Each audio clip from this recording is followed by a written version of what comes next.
Greetings, everyone. This is Rock and Roll Spot Connection with another retro horror movie review. This time covering the 1988 remake of The Blob.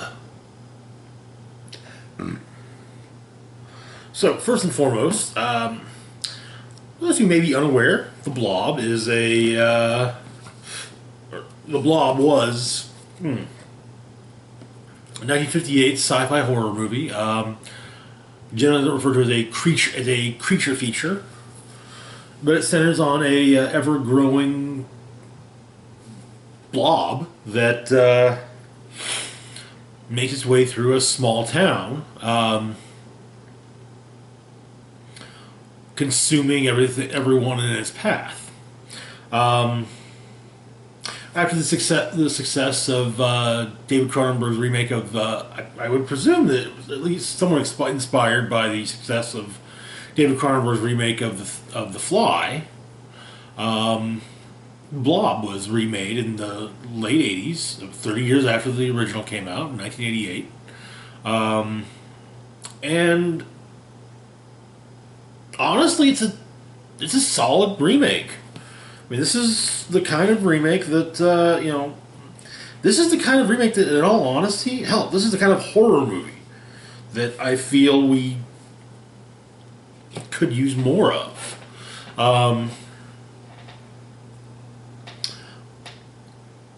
So, first off, it's not just a remake so much as it's also an update, much like with Fright Night. But it's a well done, and I would even say it's a better remake and update than Fright Night was, and I really enjoy Fright Night too. So yeah, but it's not better than the original, but I would say it's at least close to as good, or if not actually on par. It's fun and incredibly gory, with just some amazing effects that stand up over 30 years later. All these effects revolve around the untimely demises of various characters. One that really comes to mind is about a third of the way through the movie, our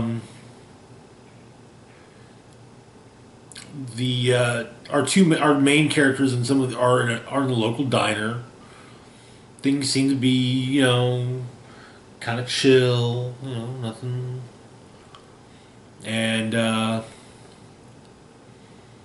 the employees of the diner, since it is after close, are the owner and her dishwasher. And the dishwasher. So, but the sink's clogged up for some reason. So, the owner, she tries and uses a plunger on it, and no. So, the difference. Hey, let me try. So he's give me the old clothes try. Yeah, he is plunging the shit out of it. Nothing's doing it. So he finally sticks his hand in there. Pulls out some weird residue, and then the blob kind of looks in there and just shoots up, grabs him by the face, and then pulls him head first into the drain. And it's actually it's one of those. It's a gruesome kill, and you're just like, oh my god, I can't. What? Oh wow! But it's on that technical level. It's just so well done, and then also, the blob itself is kind of translucent, so you get at multiple points, you actually get people just after they've been grabbed being pulled away and still alive as they're being digested, or just digested and kind of floating within, such as the untimely demise of the sheriff of the small town the movie takes place in.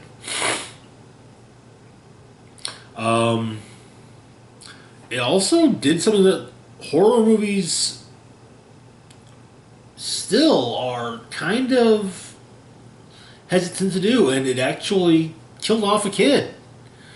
I mean, the Blob gets a young kid near, in like the last, in the build to the film's climax. And I remember seeing like a shot of, there's like a still from that, just like, back in the day. It's like, wow, that, even then I knew that, yeah, that's a big deal. I mean, yeah, I mean, sure, Hereditary killed a kid, but it's not a common thing. Teenagers, sure, throw them in, take 20 of them, chuck a dozen and a half of them into a wood chipper, and maybe and then maybe throw one of the last remaining two in there too. But like kids, like preteens or younger, that's usually off limits. I mean, that's like up there with domesticated animals, especially dogs. Now, sadly, the movie was not a commercial success. It has since definitely garnered cult. I would say definitely garnered cult classic status. But I can't say exactly why the movie flopped. But I could guess that because the original is so beloved, basically nostalgia.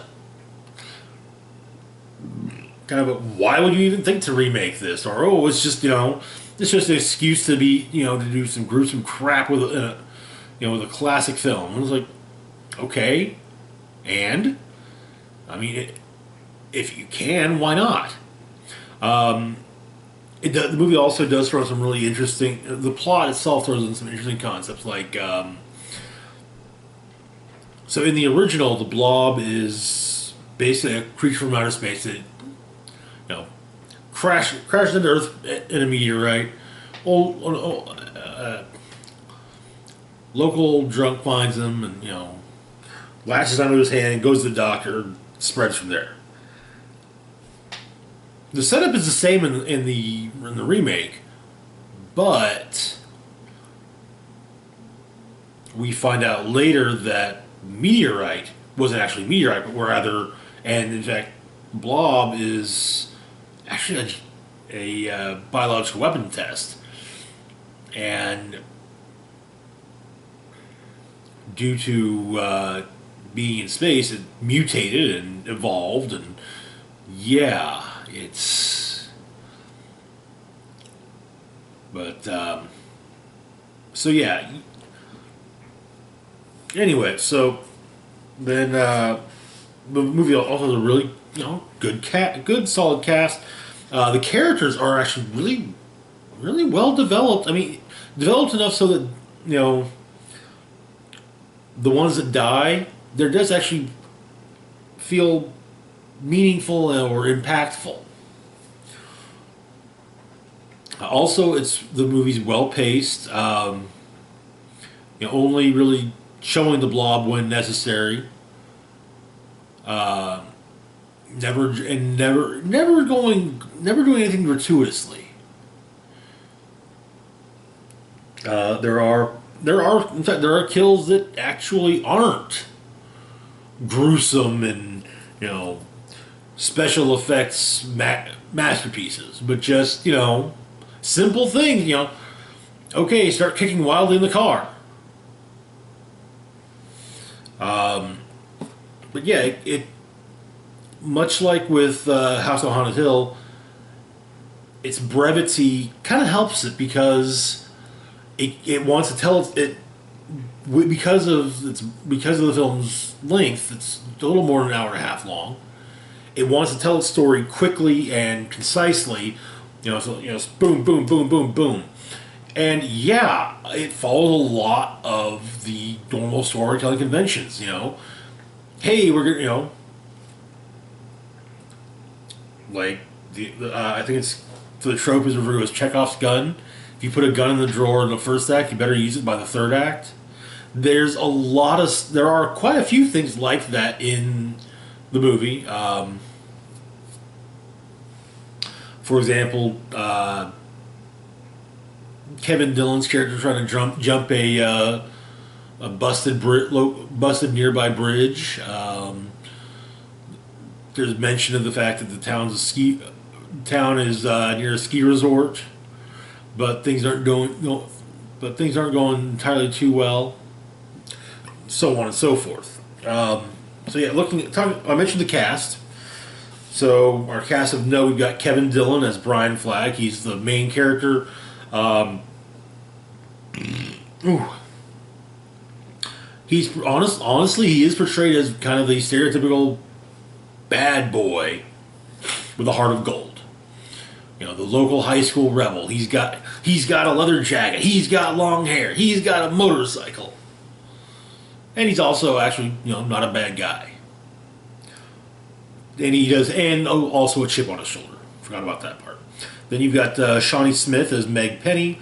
She's a cheerleader. That's kind of her big thing, is that she's a cheerleader, but she also does seem to be, have a solid head on her shoulders. She's not, an airheaded cheerleader who's, trying to be a valley girl in Colorado or Northern California. Some IMDb stated Colorado, but there's a mention made of Sacramento by the sheriff at one point early on, so yeah. Donovan Leitch is Paul Taylor, local high school football player who actually has a date in the beginning of the film with Meg. The date does not go well for either of them, but neither of them are to blame for that either. Jeffrey DeMunn is Sheriff Geller. He's the sheriff of the town. He knows what his town's troublemakers are capable of and what they are and aren't capable of. With the old man that finds the Blob, as Brian is initially fingered for by quite a few people in town, but the sheriff's the one that it's like, the sheriff who has made it clear he doesn't like Brian. Like, yeah, I mean, he's a punk, but he ain't a killer. Let him go. You get Candy Clark as Fran, who's the owner of the local diner. She has something of a crush, reciprocated crush, on the sheriff. That's actually a really tragic kind of plot thread that gets introduced early on. Introduced and resolved fairly quickly. Joe Seneca as Dr. Meadows, who's the leader of the military science team looking for the Blob. Del Close as Reverend Meeker, local reverend who has actually a very interesting arc. I'll get to that arc, and I'll get to his arc later because it was really cool. Paul McCrane, who was Emil in RoboCop, as Deputy Briggs, who's a deputy. He doesn't much care for Brian, makes that well known, but by the end he does at least prove to have a decent head on his shoulders. So the movie itself, we start off.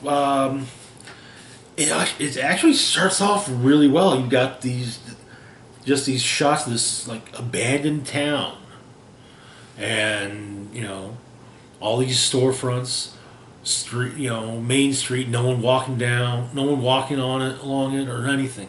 You see the diner, you see some of the places that will be set pieces later in the film, but there's no one around. And then it cuts to okay, well we learn, football game, high school football game. Everyone's there except for Brian Flagg, who is having a beer and working on trying to jump a bridge that is busted out in the middle. He fails initially, though. Briefly comes upon the old man who's referred to generally as Can Man because he's collecting. And it was kind of a big thing. It's actually, as I understand, with with certain groups of people, it is a normal thing for them to scrounge around for recyclable materials to turn in for what money they can get. Um, anyway,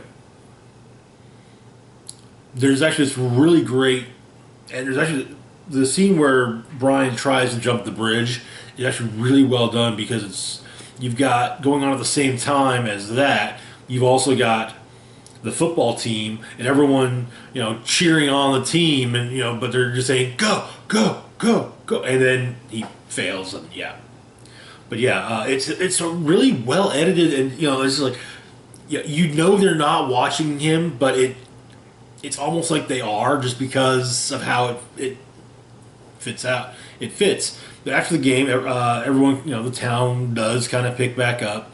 We learn a few things like, it's a ski town, but the last few winters have been a little unspectacular, and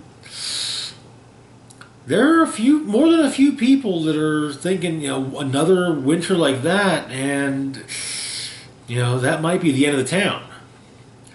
So that night, apparently a meteorite crashes down outside of town, and the older gentleman collecting recyclables comes upon it. He kind of notices it's cracked open. He pokes a stick at it, and this ooze gets on the stick and look at it, and falls down on his hand and starts burning him immediately. And Brian comes upon him, he's trying to get it off, but we see that he has a pocket, a small hatchet, and he's trying to cut off his hand when Brian runs into him. But every time he tries to cut it off, the blob seeps further down, covering the wound.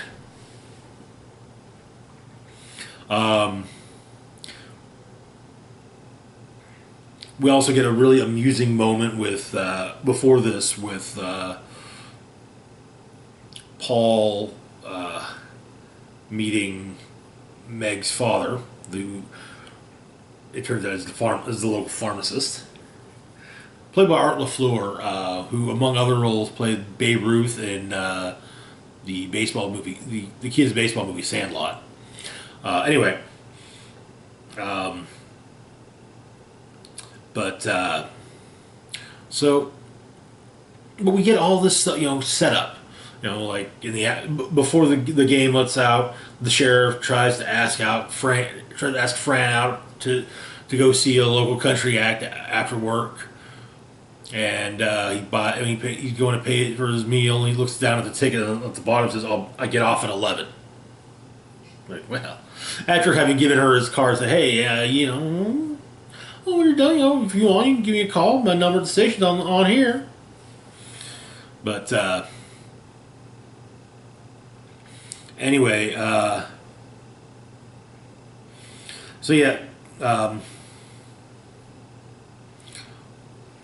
while Brian's trying to help the old man, he inadvertently chases him into the street where he gets hit by Paul's car as Paul and Meg are on a date. They take him to a hospital, and everyone gets kind of impatient because there's paperwork to fill out, and then they're trying to figure out what's going on with the guy, and and eventually Paul checks in on him, and all that's left is pressure from like here up on the guy's chest and head. And he goes to grab the doctor, and the doctor goes in to look, and then Paul calls the police. And as he is, though, something starts to drip from the ceiling. It's kind of burning the table, and he looks up, and the blob falls right on top of him. And then Meg goes to see him, and that's one of the first times where we see someone being digested by the blob, and he's reaching out, and she grabs his hand, and she's holding on and trying to pull him out, and all that's left is just his hand that she was holding, because it wasn't within the confines of the blob. it's been a long time since I've seen the original, so I honestly can't remember if the in the original the other one used any did more than just kind of just move like oh well, but in the remake at least the blob creates tendrils and yeah, but just like in the original the blob's weakness is the cold. But Brian and Meg run into one another at the diner, and after the blob attacks, they discover the weakness, and both Fran and her dishwasher are also killed. As is the sheriff is killed off screen, but we see his body floating inside the blob when Fran is trying to call him to let him know something's happening here. But so anyway, the eventually Brian and Meg make something of escape and end up outside of town, where they run into a military science team led by Dr. Meadows, who explains that yes, it's a meteor. It came from it was a meteorite that crashed down, and we tracked it to here, and we're quarantining the area to make sure that it doesn't get loose, and blah blah blah. Well, they're going to take Brian and Meg back into town and with everyone else, and Brian doesn't trust this though, and so he breaks out of the van, goes back to the campus and manages to hide her. He manages to reclaim his bike, and he also starts listening around in the military at the military the encampment where the military science team is staying, and it turns out, and that's how we learn that rather than being something that came to Earth in a meteorite, rather it was a microbe that was exposed to radiation in space while on a satellite and then crashed down to Earth. It was actually a biological weapon test. And so, but the blob is getting bigger and bigger, and at this point it ends up attacking a movie theater, which is showing basically a conglomeration of a lot of the 80s slasher movies, which was a common thing to poke fun at in the 80s. Sure, the 80s were huge for 80s slasher movies, but they were also equally huge for making fun of them. But that's where Meg's brother is. Her younger brother is there with his best friend, and but the projectionist gets consumed, and that's just gross because he's still being consumed when someone else comes in, and oh man, that was just ew. Then the blob gets loose and starts going after everyone inside the theater. And